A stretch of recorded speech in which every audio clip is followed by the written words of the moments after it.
Hi everyone, Teddy Baldessar with teddybaldessar.com, and in this video we're looking at a best-selling Seiko 5 with the SRPD55.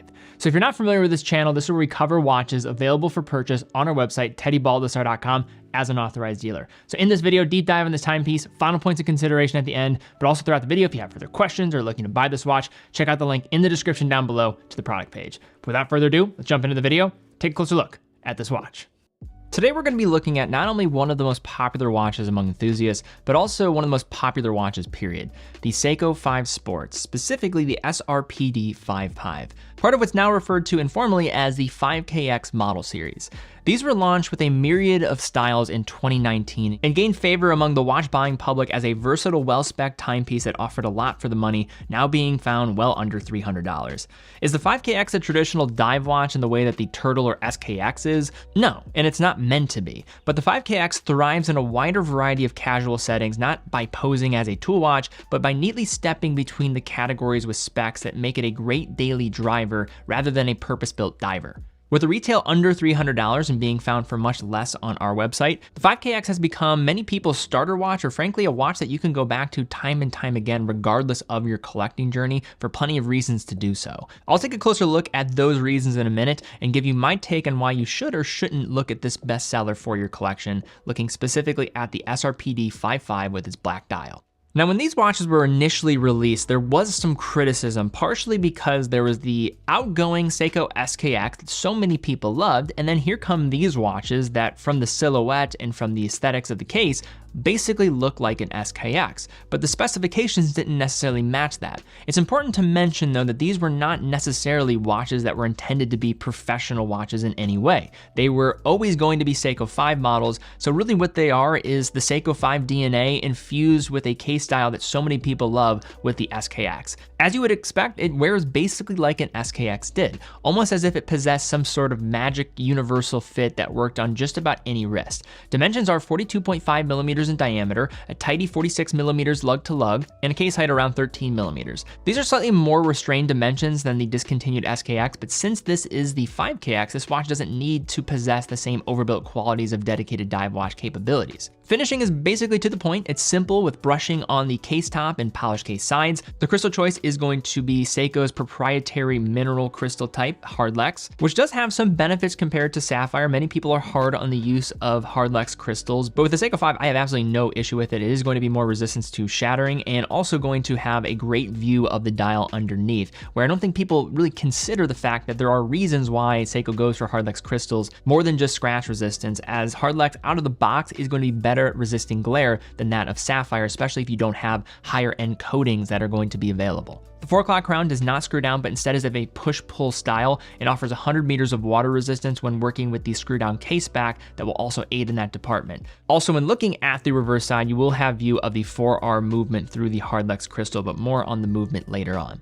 In a welcome detail, the 22 millimeter lugs are drilled, which helps make strap changes a breeze. But that's good news because this watch will work with basically any strap that you throw at it, especially in this black colorway that goes with just about anything. The 3-link style bracelet is serviceable enough with folded end links and adjustment by way of the traditional Seiko pin and collar system. The folding clasp is stamped and offers a basic diver's extension. The bracelet is probably the main area where the watch feels of its price, but that is not to say that the bracelet can't be utilized in a variety of situations, and it should be in your rotation if you ever do want to wear it in this configuration. And for some other features of this bracelet and clasp specifically, you have a fold over lock, a 2-button release for the clasp, and 4 points of micro adjustment that will require a spring bar tool to be able to change the position. Taking a look at the dial, the overall aesthetics are pure Seiko. A subtle matte textured black finish recalls its tool watch roots, and the colorway renders it in one of the most versatile in the Seiko 5 lineup, suitable for a wide variety of looks. The dial includes applied hour markers, a day date display, and a handset that throws back to several classic Seiko divers, including the beloved Seiko SKX. The polished indices follow a similar design language with round and capsule shapes and a large triangle at 12.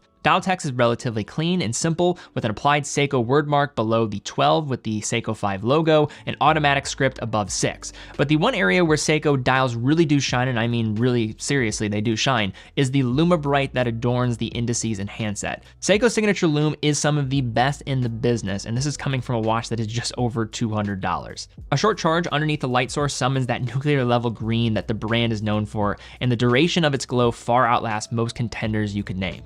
The automatic Seiko 4R36 movement is a proven entity at this point, being around since 2011, powering millions of watches, both Seikos and micro brands, and earning a reputation for its bulletproof reliability.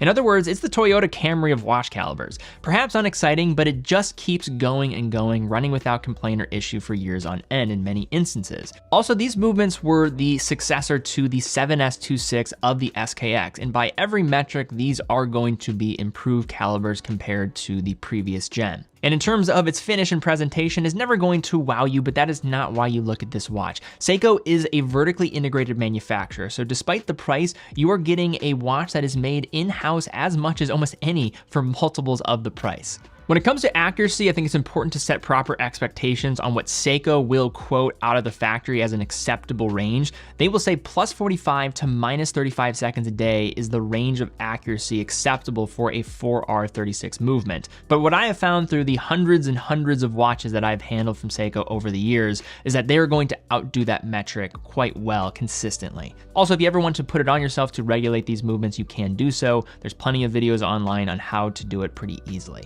But that said, that is the acceptable range that they offer up for these watches. So just to unpack here, you're looking at 21,600 vibrations per hour, 3 Hertz, hacking and hand winding, hacking stop in the seconds when you pull the crown to the farthest position, and a power reserve again of 40 hours.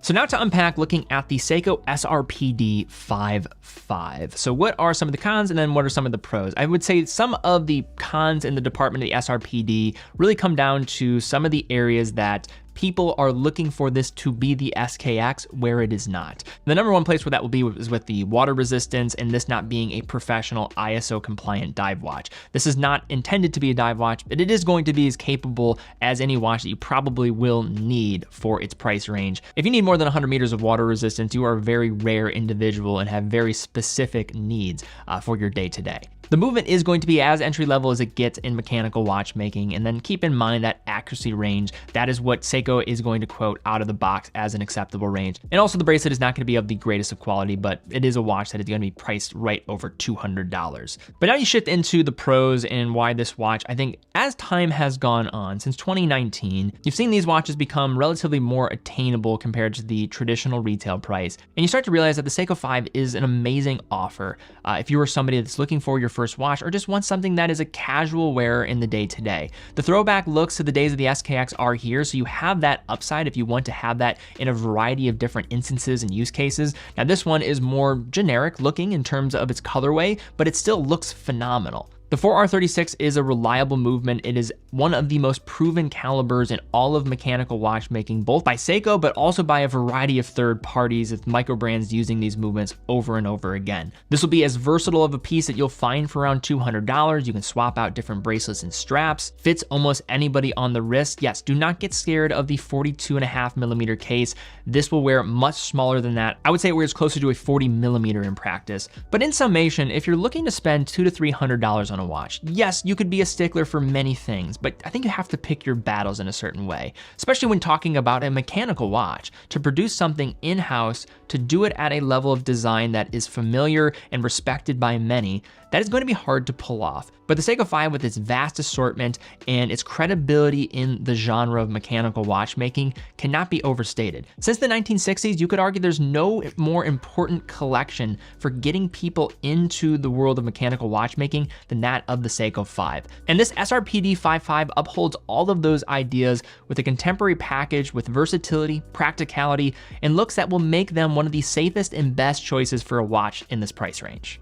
All right, guys, that's all we have for this video. If you did enjoy it, please give it a thumbs up, subscribe, hit the bell icon. Really do appreciate that. I don't just throw that out there at the end. It does help out the channel. Also, if you are in the market for this watch, we do have it available on TeddyBaldesar.com. TeddyBaldesar.com is an authorized dealer for over 30 brands. Every purchase from TeddyBaldesar.com comes with a full factory warranty, quick and fast fulfillment, dedicated customer support. And also, if you have any questions about watches that we have on our website, reach out to us on live chat. We're on live chat around 18 hours a day. One of my team members can be in touch if you have any questions, and we'd love to be able to help you out with your future purchase. Also, any purchase from our website helps support the content and allowing us to keep doing what we're doing here, and we love what we do. But guys, thank you again so much for watching. Be well, and I will see you all very soon.